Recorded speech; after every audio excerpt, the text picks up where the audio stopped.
What's up, it's Cinema Shogun here, and there is no denying that we are living in some very scary times. It seems like every time I turn around, there's a new chemical explosion. There were two today, by the way. We got factories blowing up out of nowhere. We got new viruses popping up. I mean, some of which look like they were literally made for the sole purpose of trying to wipe us out. Our country, I don't know about where you live, but here in America, our country is more divided than it has ever been, at least in my lifetime. I've never seen anything like it. And you know, every single day that goes by, the further we get divided, and the closer we get to something. I don't know what that something will be. Will it be a civil war?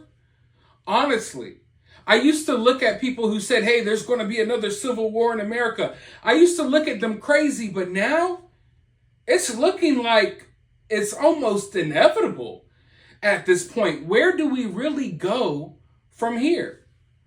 And speaking of war, there's the war in Ukraine. We're pumping billions upon billions of dollars over there. And make no mistake about it, we, the U.S., we're at war with Russia. They could call it the war in Ukraine all they want. We are at war with Russia. And that was made clear this week, just in case you haven't been paying attention. Russia and Putin, they were open for peace talks. They were looking for a ceasefire. And guess what happened? America stepped in and said no. America and its allies, not Ukraine, by the way.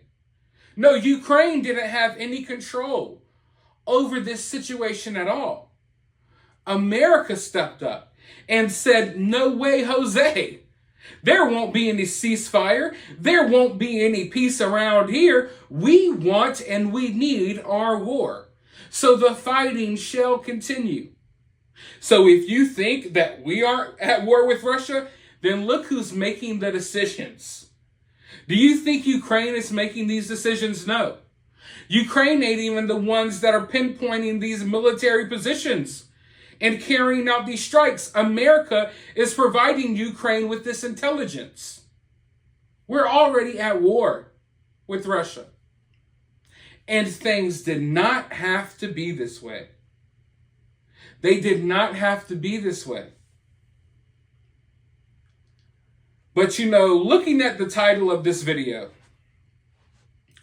I said that this should put fear in the hearts of all Americans. And I'm not here to say that you should be trembling in your boots. I'm not here to say that you should be scared to death and hopeless about the future. But everyone needs to start paying attention. And yes, some of the stuff that's going on, it should scare us. It scares me.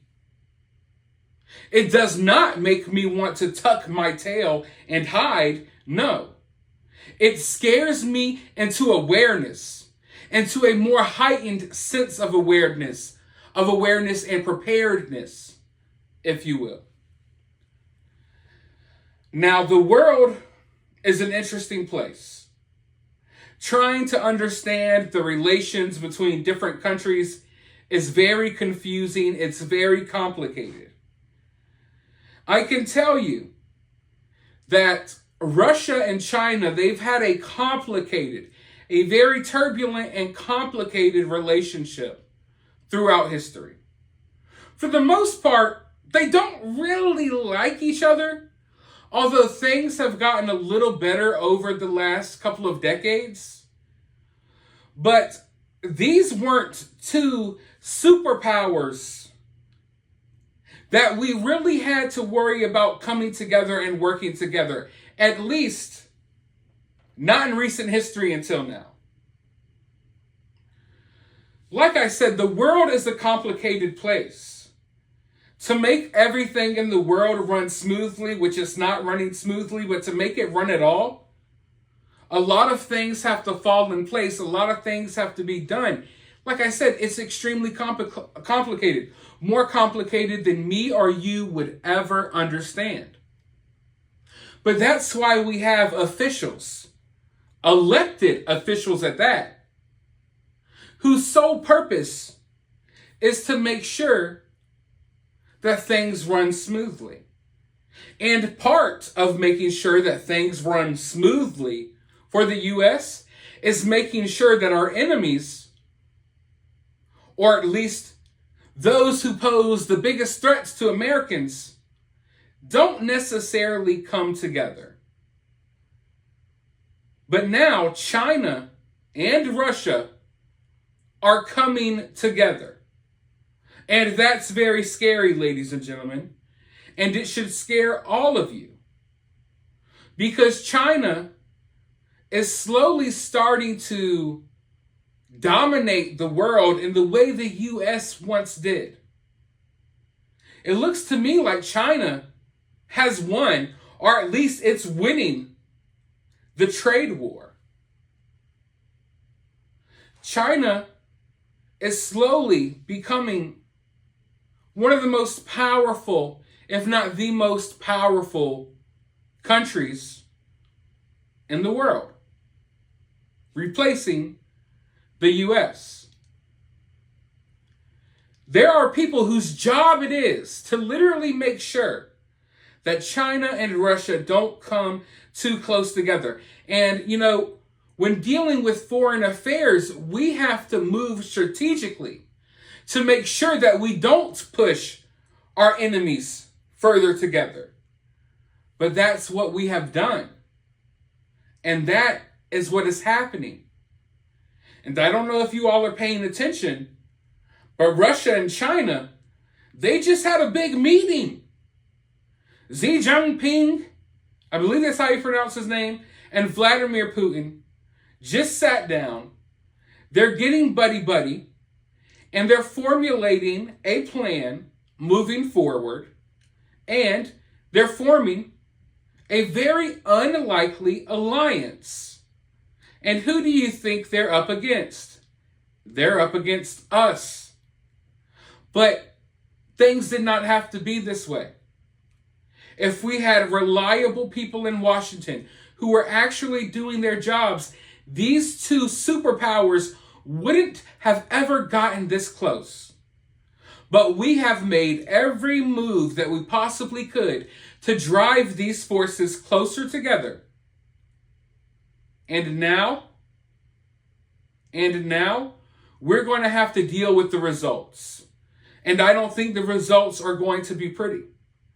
Not only is this going to be bad for us economically, it's just pushing us that one step closer to the inevitable. To the inevitable. Full-scale war with both of these superpowers, along with others. Because you see, America has been trying to police the world for a while now. And America has made a lot of enemies. A lot of enemies that will smile in our face. They'll take our money. They'll act like they like us. But in reality, a lot of the world is waiting, patiently hoping for us to fall. And make no mistake about it, a lot of our allies will tuck tail and turn around as soon as they get a whiff that America is not the powerful place that it used to be. You see, right now, it seems like America has all of these alliances and all of these countries have sworn their allegiance to America. But that's because everyone wants to be on the winning team, ladies and gentlemen.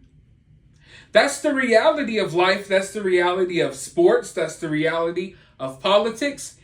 Any way you shake it up, people like to be on the winning team. And right now, or up until now, America looks like the winning team. But right now, I don't know.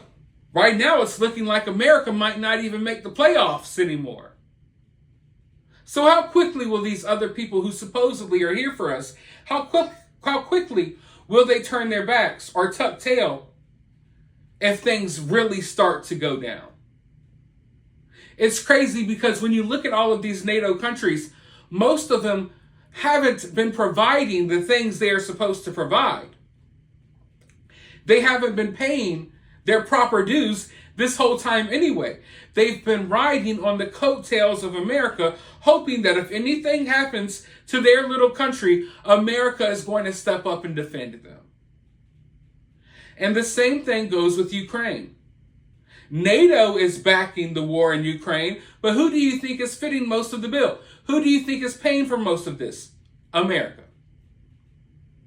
But, as I mentioned to you all, Russia and China, they're coming closer and closer, and they just had a really important meeting. I would love to know what they discussed, and I could guarantee you they discussed the downfall of the U.S. But let's go ahead and watch this little clip. I want you to listen to these words closely, and I want you to tell me how they make you feel down in the comments below. After we watch this clip, I'll be back with more thoughts and opinions.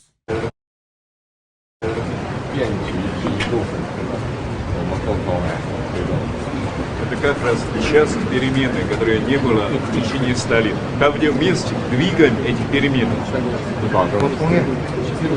Перекиньте, пожалуйста, дорогой друг.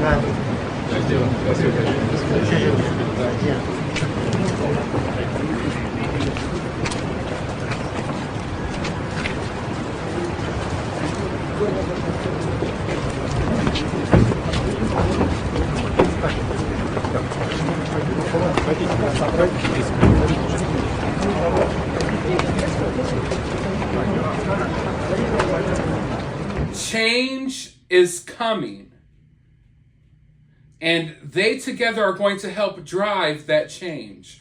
What change do they speak of? What change do you think they speak of? They're talking about the change and the shift of powers in this world. And like I said, the reason this frustrates me so much is because this is not something that happened naturally. This happened because of us. And when I say us, I don't mean me or you, but our politicians. The powers that be, they sold us out. Make no mistake about it. They sold us out. They lined their pockets, they lined their bank accounts, and put the future of our country at stake. And they don't care. They don't care if your kids and your grandkids get used as cannon fodder over in some freaking island off the coast of China. They don't care, but that's what this is going to come to. And you know, before I leave, I want to make this point. I think we, as people, and especially Americans, we have grown way too comfortable with life. Like, we look at life and we think that all of these things are just supposed to be, that all of these things are just here for us. And we don't realize or really take into account what had to happen for us to get here as a society. Like, you have the ability to go to the grocery store and buy whatever fruits and food you want. Why? Because people died to make sure that you could do that. Wars were fought on foreign soil to make sure that you can go to the grocery store and be provided with whatever foods you want. When you sit down and you comfortably go sit down at your computer and you watch my YouTube videos, people died throughout history. People died to make sure that you're able to freely do this. We, for the most part, get to sit in our homes at night and we don't worry about foreign invaders running in and claiming what's ours.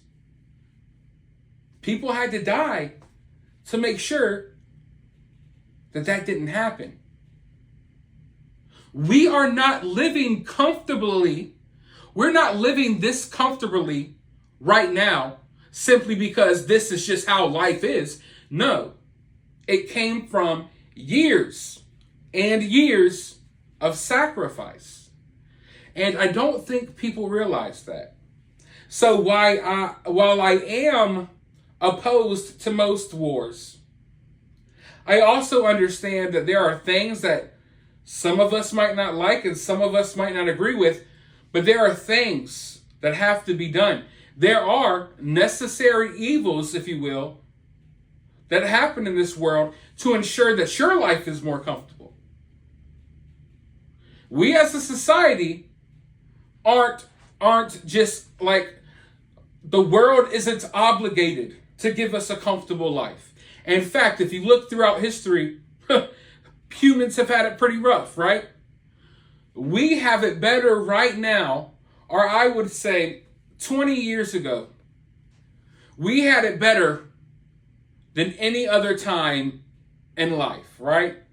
Some would argue right now, let's just say right now. Right now, we have it better than anyone before us.